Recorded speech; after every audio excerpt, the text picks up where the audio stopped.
सभी साथियों को राम राम नमस्कार। उम्मीद करता हूं आप सभी बहुत ही बढ़िया होंगे। इस वीडियो में हम बात करने वाले हैं आरपीएफ कांस्टेबल एनएसआई की वैकेंसी के बारे में। कहते हैं ना कि जिससे सबसे ज्यादा उम्मीद हो अगर वही धोखा दे दे तो सबसे ज्यादा दुख होता है, और यही हाल हो रहा है आरपीएफ कांस्टेबल एनएसआई की भर्ती में, क्योंकि मैक्सिमम कैंडिडेट को यहाँ पे बहुत ज्यादा उम्मीद थी। जैसे आपको उम्मीद थी, हमें भी यहाँ पे काफी ज्यादा उम्मीद थी कि यहाँ पे एक अच्छी खासी वैकेंसी आपकी निकल के आने वाली है। लेकिन अभी जो इसका नोटिफिकेशन जिसे डायरेक्टिव 65 बोला जाता है आपका, वो जारी हुआ है। उसके बाद से बहुत ज्यादा मायूसी छाई हुई है कि यहाँ पे आपकी नंबर ऑफ वैकेंसी बहुत कम है। तो इसी के बारे में मैं आप सभी को सारी चीजें क्लियर करने वाला हूं, तो वीडियो को आप लास्ट तक ध्यान से जरूर देखिएगा, क्योंकि मैं आपको अप्लाई डेट भी बताने वाला हूं, साथ ही में नंबर ऑफ वैकेंसी भी यहाँ पे आपकी इंक्रीज होंगी, इसके बारे में भी मैं आपको जानकारी देने वाला हूं।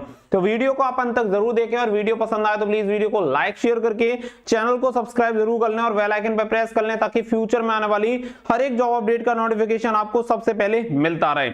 क्योंकि यहाँ पे हर एक इंफॉर्मेशन आप सभी को पता है, जैसे कि जब वैकेंसी आने से पहले ही हमने आप सभी को ये सारी चीजें टेंटेटिव बता दी थी, और यहाँ पे अब भी जो इंफॉर्मेशन मैं आपको देने वाला हूँ वो एकदम कंफर्म आपके लिए रहने वाली है। तो आप बेफिक्र होके पूरी चीजों को देख सकते हैं, जिससे कि आपकी हर एक चीज यहाँ पे क्लियर हो जाए। आगे बढ़ते हैं। आगे बढ़ने से पहले देखिए, मैं आप सभी से एक ही चीज कहूंगा, पदों की संख्या भले ही कितनी भी हो, और ये जो अभी आपके पद हैं वो टेंटेटिव है, अभी आपको क्लियर हो जाएगा, लेकिन सबसे जरूरी चीज है आपकी तैयारी। अगर आप पहले से तैयारी नहीं करेंगे तो आप आरपीएफ का सपना भूल जाइए, क्योंकि आरपीएफ में जो आपकी कट ऑफ जाती है वो बहुत ज्यादा कट ऑफ जाती है। अगर आपने प्रीवियस ईयर वाली वीडियो नहीं देखी है तो जाके देख लेना, आपको पता चल जाएगा कि इसकी जो कट ऑफ होती है वो कितनी जाती है। रीजन वाइज इसकी कट ऑफ जाती है, स्टेट वाइज इसकी कट ऑफ बनती नहीं है, तो इसलिए इसकी जो कट ऑफ होती है अच्छी खासी यहाँ पे इसकी कट ऑफ जाती है। तो यहाँ पे आपको अभी से अपनी तैयारी में जुट जाना है, और यहाँ पे आप सभी को वेटेज पता है, सबसे ज्यादा सामान्य अध्ययन का यहाँ पे वेटेज होता है। तो सामान्य अध्ययन के लिए आप सभी को किरण पब्लिकेशन की वाई खान सर की बुक मिल जा सकती है, जिसमें 27,000 प्लस फैक्ट को सम्मिलित किया गया है 1992 से लेके 2022 तक। तो सामान्य ज्ञान और सामान्य विज्ञान आप सभी की यहाँ से कंप्लीट हो जाएगी। बुक का लिंक आपको वीडियो के डिस्क्रिप्शन में मिल जाएगा। साथ ही में रीजनिंग की बुक, जो कि सॉल्व पेपर आपको मिल जाते हैं, 8,700 प्लस ऑब्जेक्टिव क्वेश्चन आप सभी को मिल जाएंगे 1996 से लेके अब तक। और साथ ही में मैथमेटिक्स की भी किरण पब्लिकेशन का लेटेस्ट एडिशन आप सभी को मिल जाता है, जिसमें 10,000 प्लस ऑब्जेक्टिव क्वेश्चन आप सभी को दिए गए हैं, यानी कि सॉल्व पेपर आपको मिल जाएंगे विद डिटेल सॉल्यूशन 1996 से लेके अब तक किरण पब्लिकेशन के। तो लिंक दे दिया गया है आपको वीडियो के डिस्क्रिप्शन में, क्योंकि ये तीन ही आपके सब्जेक्ट हैं और तीनों ही सब्जेक्ट की आपको अच्छे से तैयारी करनी है, ताकि इस बार आपका सिलेक्शन हो पाए। तो यहाँ पे आगे बढ़ते हैं और चीजें आप सभी को क्लियर करते हैं।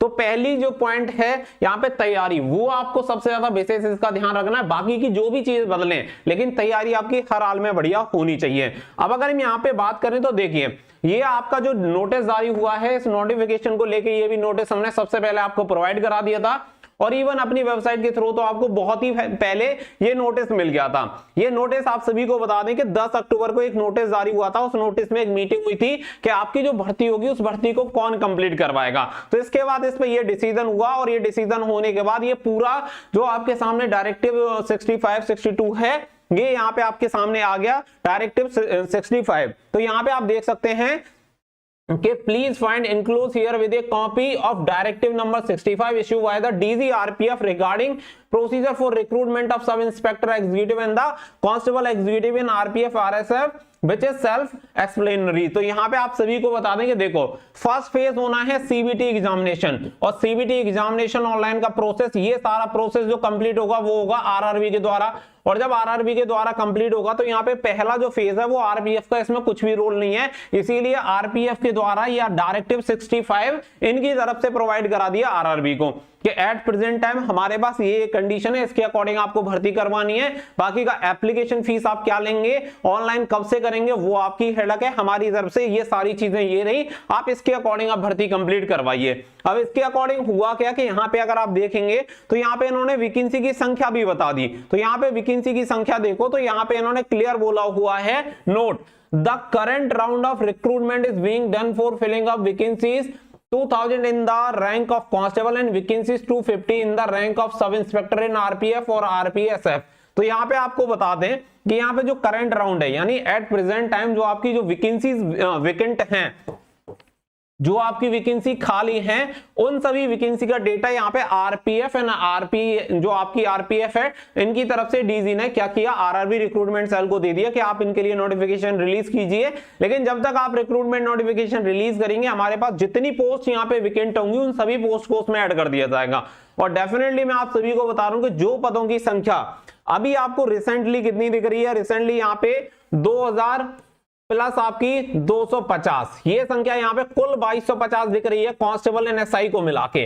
तो यहाँ पे इसकी वजह से क्या हो रहा है कि बहुत सारे लोग डीमोटिवेट हो गए। लेकिन होगा क्या कि यहाँ पे इन पदों की संख्या को देखे बहुत सारे लोग तैयारी करेंगे ही नहीं, और बाद में जब इनकी संख्या इंक्रीज हो जाएगी तो तैयारी करने के लिए समय बचा नहीं होगा।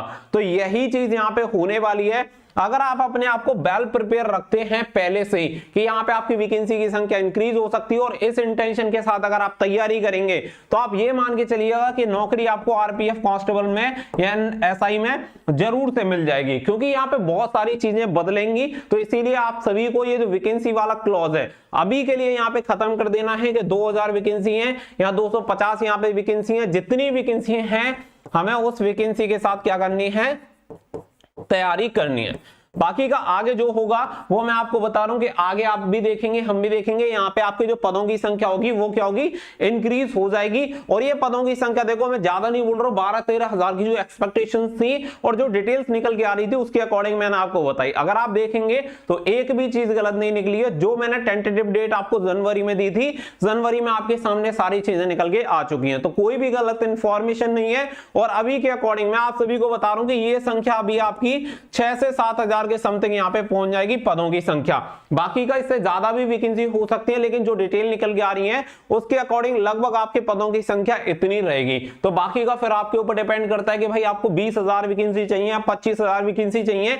और देखो सिलेक्शन ना लेने वाले और ना होने वालों का 25,000 में भी नहीं होता है, होने वालों का 2500 में भी होता है। अब ये आपके ऊपर निर्भर करता है कि आपको क्या चाहिए और कैसे आप तैयारी करते हैं। बाकी का बेस्ट जो भी चीजें हैं वो मैं आपके साथ यहाँ पे शेयर कर रहा हूं। अब इसके अलावा देखिए यहाँ पे बात आती है कि यहाँ पे एज वाली, कि यहाँ पे एज रिलैक्सेशन क्या होगा, क्योंकि आप सभी को पता है कि यहाँ पे एज क्राइटेरिया ऑलरेडी बता दिया गया है। कांस्टेबल के लिए 18 से 25 और एसआई के लिए 20 से 25। हमने भी आप सभी को पहले ही बता दिया था कि उम्र की गणना 1 जुलाई 2024 से होगी। बहुत सारे लोगों ने बोला कि भाई तुम्हें कैसे पता चल सकता है कि पहले से ही 1 जुलाई 2024 से होगी। हमें इसलिए पता है क्योंकि लगातार हमारा काम ही होता है कि जो भी भर्तियां होती है उसके रूल एंड रेगुलेशन हम कंटिन्यू देखते रहते हैं कि किसी भी भर्ती को कंप्लीट कराने के लिए उसके रूल एंड रेगुलेशन क्या है। तो कोई भी भर्ती अगर संपन्न होती है तो वो अपने रूल एंड रेगुलेशन को फॉलो करके ही होती है। इसीलिए यहाँ पे भी आरपीएफ का एक नियम है कि जिस वर्ष आपकी विज्ञप्ति जारी होगी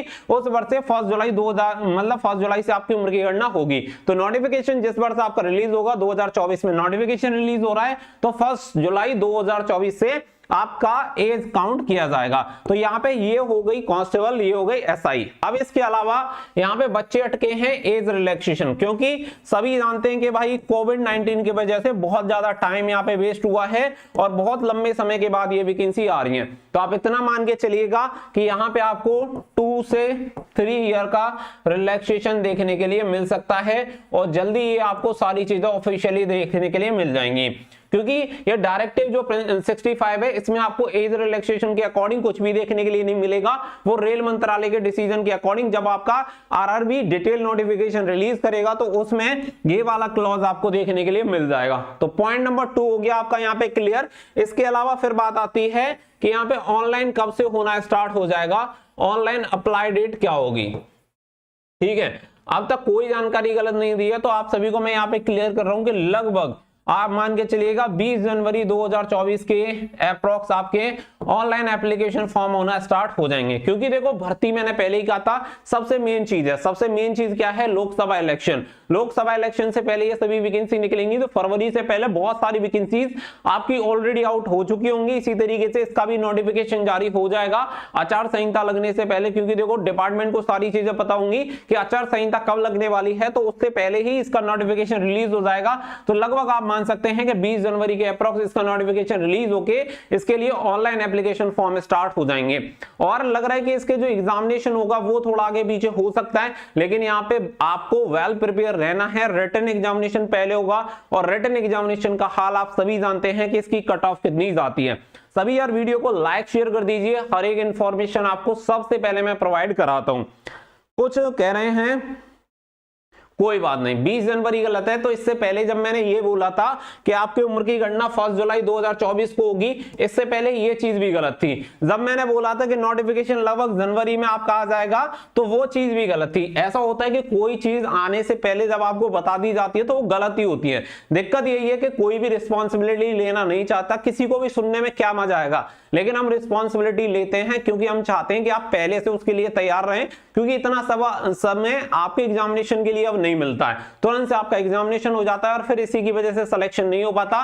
तो अपनी सिर्फ एक इंटेंशन है कि किसी भी तरीके से आपको नौकरी मिल जाए, और इसीलिए आपको पहले से ही अवेयर किया जाता है। आप किसी भी भर्ती का देख लेंगे, देखो आज मैं बोल रहा हूं तो आज ये चीज आपको कंफर्म नहीं होगी, लेकिन टुमारो आपको ये चीज जरूर से कंफर्म हो जाएगी। इस चीज को आप नोट डाउन करके रखिएगा। हमारी चीज आने वाले टाइम में कंफर्म होती है, साथ ही साथ कभी भी कंफर्म नहीं होंगी, क्योंकि हम आपको पहले ही वो सारी चीजें बता देते हैं। ठीक है, देखो हाइट के लिए कुछ बच्चे पूछ रहे हैं, तो हाइट के लिए मैं ऑलरेडी आप सभी को बता चुका हूं कि हाइट जो आपकी होती है 165 सेंटीमीटर आपकी हाइट होती है मेल कैंडिडेट के लिए। उसके लिए पूरा क्राइटेरिया आप यहां पे जाके चेक कर सकते हैं, नोटिफिकेशन में आपको देखने के लिए मिल जाएगा। इसमें पीएसटी वगैरह से रिलेटेड जो चीजें हैं वो आपको यहाँ पे देखने के लिए मिल जाएंगी, तो उसमें आप देख लेना 165 आपकी हाइट होती है। इसके लिए मैं ऑलरेडी आप सभी को ये सारी चीजें वैसे क्लियर भी करा चुका हूं। यहाँ पे आप देख सकते हैं कि मेल कैंडिडेट की लंबाई कितनी होती है 165 सेंटीमीटर और फीमेल की होती है 157 सेंटीमीटर। कांस्टेबल एनएसआई की दोनों की सेम ही यहाँ पे हाइट क्राइटेरिया होता है। एजुकेशन क्वालिफिकेशन वगैरह वो भी मैंने आपको बता दी, और बाकी का यहाँ पे वैकेंसी आपकी बढ़ जाएंगी।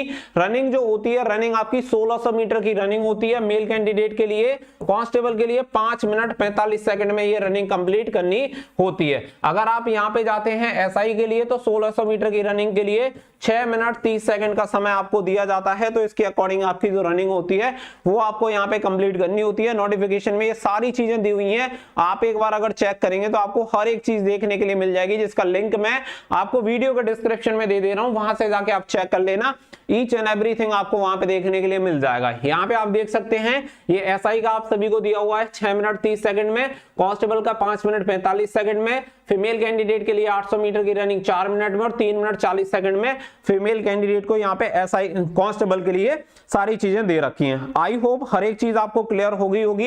एग्जामिनेशन के लिए जितना बढ़िया आप तैयार कर लेंगे उतना ज्यादा बढ़िया है। देखो मैं आपको बता दूं, यहाँ पे एग्जामिनेशन में सबसे ज्यादा अगर आप वेटेज देखेंगे, सबसे ज्यादा एक बार वेटेज देख लो, शायद अभी यहाँ पे ऊपर सिलेबस आपका दिखा रखा था, जिससे कि आपको कुछ चीजें समझ में आ जाएंगी कि मैं आपको क्या बताना चाह रहा हूं। यहां टोटल आपके 120 क्वेश्चन होते हैं। 120 क्वेश्चन में से 50 क्वेश्चन आपके जनरल अवेयरनेस में होते हैं। सामान्य अध्ययन हर किसी का स्ट्रांग होता नहीं है, और अगर आपने इसी सब्जेक्ट को स्ट्रांग कर लिया तो यही आपका सिलेक्शन दिलवा सकता है। मैथ रीजनिंग को सभी करते हैं, बस यहाँ पे टाइम का पंगा रहता है। जिसकी स्पीड अच्छी है वो अच्छा स्कोर कर जाता है, और बाकी का जनरल अवेयरनेस जिसकी अच्छी है उसे सिलेक्शन मिल जाता है। जनरल अवेयरनेस के लिए मैं आप सभी को 27,000 प्लस फैक्ट वाली बुक बता रहा हूँ भाई खान सर, पढ़ने वाले जो खान सर है उनके द्वारा लिखी गई बुक है।